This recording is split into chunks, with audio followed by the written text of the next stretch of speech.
या मंडईच्या गणपतीवरती आमची नाही श्रद्धा, भरपूर जणांची श्रद्धा आहे. म्हणजे आई वडील गेले हे आमचे आई वडील.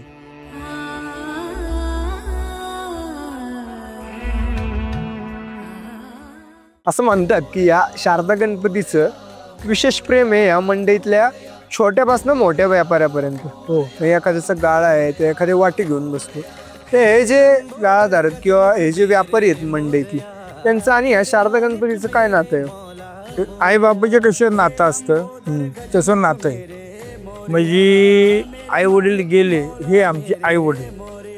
आमची सगळी श्रद्धा ह्यांच्यावरती, ह्यांच्या छत्रछायाखाली आम्ही.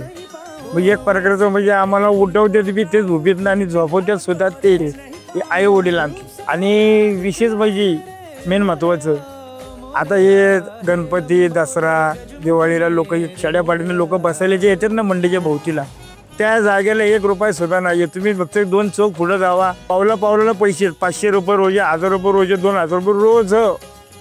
तशी या शारदा गणपतीची पुण्य अशी म्हणजे त्यांना सुद्धा खेड्यातल्या लोकांना सांगितलेलं की मंडईमध्ये आपल्याला रुपये कोणी घेत नाही. मंडईमध्ये आपल्या छत्रछायाखाली पावसाची भीती नाही, उन्हाची भीती नाही, का धोपाची भीती नाही, सावली ही आहे. या मंडईच्या गणपतीवरती आमची नाही श्रद्धा, भरपूर जणांची श्रद्धा आहे.